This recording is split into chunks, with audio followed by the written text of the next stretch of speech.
بہت پرانے زمانے کی بات ہے جب دنیا میں جادو اور اعلیٰ دوستی کا دور تھا۔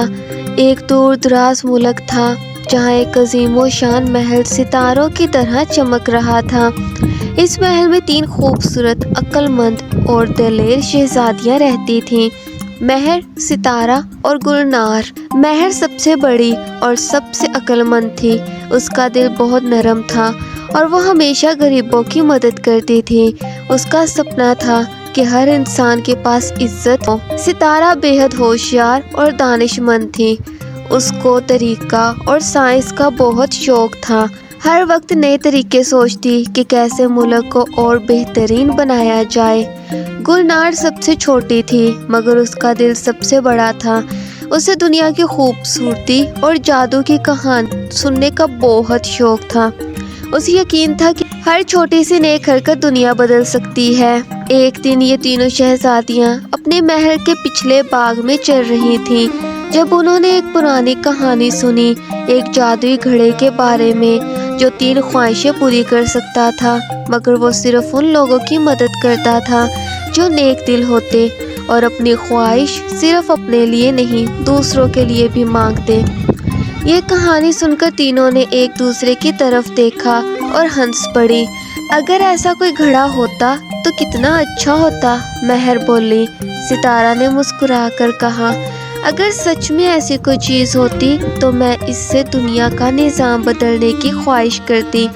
گلنار نے سوچ میں ڈوب کر کہا، چلو ایک بار ہم بھی اپنی قسمت آزما لیتے ہیں۔ تینوں نے فیصلہ کیا کہ وہ اپنی ریاست کے سب سے پرانے جھیل کے پاس جائیں گی جہاں کہا جاتا تھا کہ یہ گھڑا چھپا ہے۔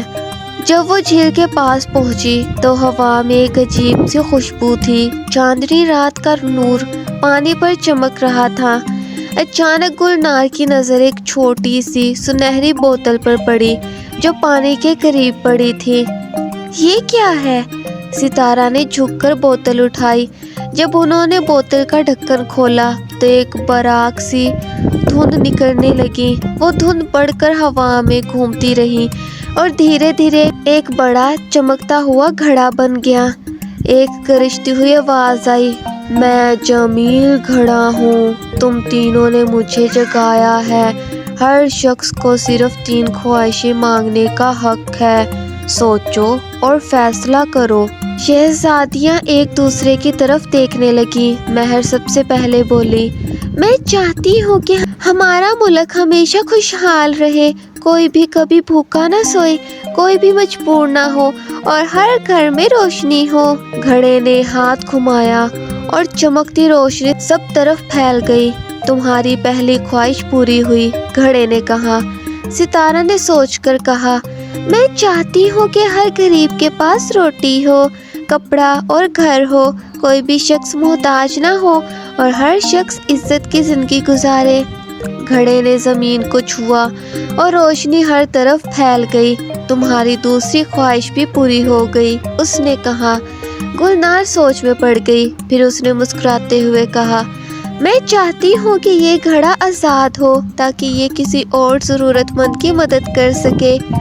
گھڑا ایک دم حیران ہو گیا، تم مجھ سے کچھ بھی مانگ سکتی ہو، شاہی دولت، امر جیون یا دنیا کا سب سے بڑا راز، مگر تم نے میری آزادی مانگی۔ گلنار نے مسکراتے ہوئے کہا، جسے آزادی کی اہمیت پتہ ہو کسی اور کو قید میں نہیں رکھ سکتا۔ گھڑے نے ایک بار زور سے گرج کر ہنسا، پھر بولا، تم تینوں واقعی سب سے بہترین شہزادیاں ہو۔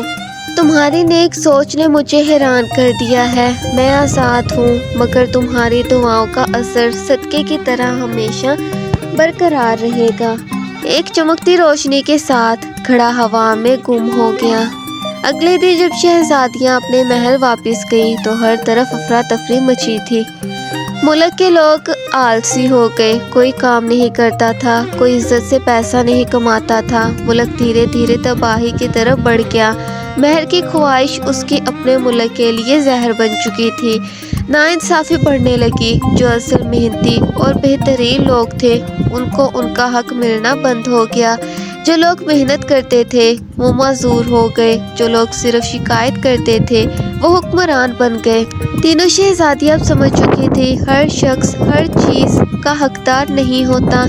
اللہ ہر کسی کو اس کی نیت کا رزق اور عزت دیتا ہے جتنا وہ ڈیزرو کرتے ہیں۔ مہر نے دیکھا کہ ہر انسان کو بنا کوشش کے دولت دینا ملک کا نظام تباہ کر سکتا ہے۔ ستارہ نے دیکھا کہ صرف غریب ہونے کا مطلب نہیں کہ ہر شخص عزت اور ذمہ داری کا مستحق ہو۔ گلنار نے دیکھا کہ ہر کسی کو آزادی دینا ہمیشہ اچھا فیصلہ نہیں ہوتا۔ آخر میں جادوئی گھڑا ہمیشہ کے لیے ان کی دنیا سے چلا گیا اور تینوں شہزادیاں اب سمجھ چکی تھیں انسان کو جو ملتا ہے وہ صرف ان کی ضرورت اور کوشش کے مطابق ملتا ہے۔ جس دن انہوں نے یہ سبق سیکھا تب تک بہت دیر ہو چکی تھی۔ گاؤں والوں نے محل پر حملہ کر دیا جس وجہ سے تینوں شہزادیوں کو وہاں سے بھاگنا پڑا۔ وہ بیچاری پریشان روتی ہوئی جنگل میں چل رہی تھی۔ دوسروں کی زندگیاں سنوارنے کے چکر میں ان کی اپنی زندگیاں تباہ ہو گئی۔ وہ بھوکی پیاسی جنگل میں چل رہی تھی، بہت تھک چکی تھی وہ، مگر ان کے پاس رہنے کو کوئی جگہ نہیں تھی۔ تب مہر ایک جگہ بیٹھتی، ہمیں وہ گھڑا دوبارہ ڈھونڈنا ہوگا، دوبارہ اس اپنی خواہشیں واپس لینے کا کہنا ہوگا، تبھی سب صحیح ہو سکتا ہے۔ مگر وہ گھڑا کہاں غائب ہو گیا؟ اسے ڈھونڈ پانا ناممکن ہے۔ وہ بیچاری تینوں جنگل میں ہی گھر بنا کے رہنے لگی۔ وہ پاس بہتی ندی سے پانی لاتی، کھانے کو جنگل سے پھل ڈھونڈ لاتی اور یوں اپنی زندگی گزارنے لگی۔ مگر تبھی ایک دن گلنار کو خواب آیا جس گھڑے کو اس نے آزاد کیا تھا وہ کسی بوڑھے آدمی کی قید میں ہے اور مدد مانگ رہا ہے۔ گلنار ڈر گئی اور اسے احساس ہوا کہ شاید وہ گھڑا مصیبت میں ہے۔ اس نے صبح اپنی بہنوں کو سب بتایا مگر انہوں نے خواب کہہ کر ٹال دیا۔ پر کچھ دن بعد گلنار شکار کرتی ہوئی ایک ویران جگہ پہنچی۔ یہ جگہ بالکل ویسی تھی جیسے اس نے خواب میں دیکھی تھی۔ وہ مزید آگے بڑھی تب اسے ایک محل نظر آیا جس کے باہر بہت سے لوگ موجود تھے۔ گلنار اس جگہ جائے ایک بزرگ آدمی سے پوچھنے لگی کہ یہاں پر کیا ہو رہا ہے۔ تب اس بزرگ آدمی نے بتایا کہ اس محل میں رہنے والے بادشاہ گاؤں کے سبھی عورتوں کو اپنے محل میں قید کر کے رکھے ہوئے ہے۔ ہم میں سے کوئی بھی انہیں چھڑوانے کی کوشش کرتا ہے وہ پتھر کا بن جاتا ہے۔ گلنار کے دماغ میں گھڑے کا خیال آیا کہ ضرور اس کے پاس ہی وہ گھڑا ہے۔ گلنار خود بھی اس کے محل کے اندر چلی گئی۔ وہ بادشاہ بالکل کسی بھالو کے جیسا تھا۔